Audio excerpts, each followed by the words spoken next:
Hello viewers, welcome to the first among a series of visual tutorials to get you started with programming in Python language. This will be a short session to help you with the basics like the features of the Python language and how to get Python to work on your machine. With that covered, let's get into your first lesson on Python. This session covers the following topics: Introduction to Python, the features, and setting up Python on your machine. Introduction to Python. The Python programming language was developed in the late 80s and it was derived from a number of other programming languages like C, C++, Smalltalk, and a few others. It is a high level, interpreted, object oriented programming language. Well, that's quite a few heavyweight terminologies in a breath. Well, we are here to break things down for you.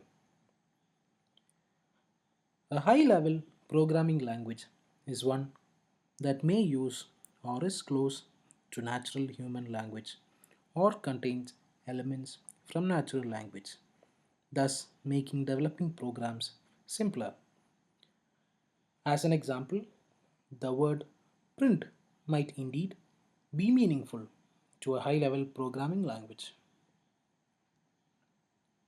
An interpreted language enables you to run the exact code you wrote without having to rely on someone else to convert your code into a language spoken by your computer, which is the zeros and ones. This someone else being a compiler in most cases. More about compilers later. An object oriented programming language treats everything like real world objects. A car, in object oriented terms, is an object. An employee is an object. Both of these know how to get stuff done, like drive or work. You write code to ask these objects to get the stuff done. This is a pretty simplified explanation and might sound really silly for a non beginner.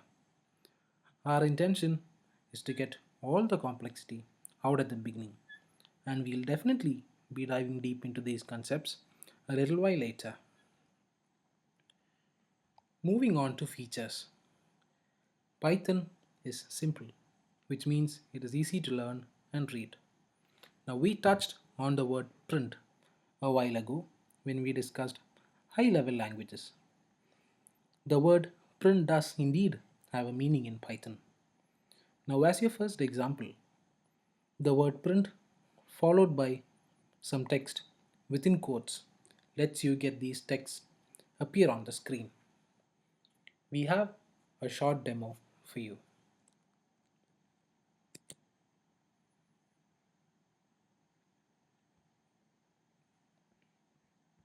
The word print followed by a few text within quotes and hit enter.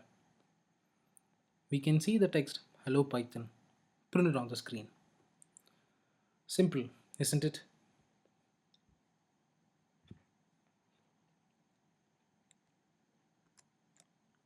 Moving on to the next feature, that is portability. Python can run on very many hardware platforms and isn't restricted to being used in a single type of machine. Python works like charm on huge commercial enterprise server to a handheld device. All of this due to its being open source, which is the third feature. By open source, we mean anybody with enough knowledge can contribute to the source code and make the language better by sharing and making changes to the code. There is a strong community backing Python that helps keep it nice and strong every day. We shall touch on the word nice to cover the final feature on our list, that is libraries. A huge collection of libraries in Python takes your work off from your shoulders. since they help you write less code. Python has tons of these written by people in the Python community who are way smarter than you and me. Let's move on to how we set up the Python programming language on our machines. On Macs, like the one we are using now, you are good to go by typing in the word Python after firing up the terminal. Now we will follow this up with a simple exercise to demonstrate this concept. Let us begin by taking the terminal.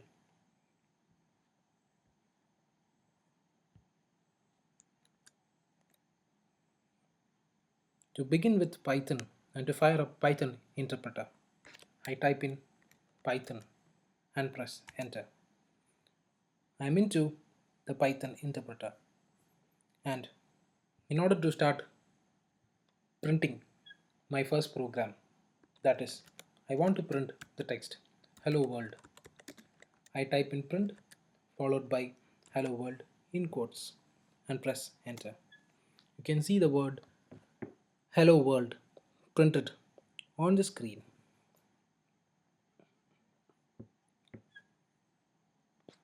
Moving on, most Linux distributions follow the same procedure, so we have that covered as well.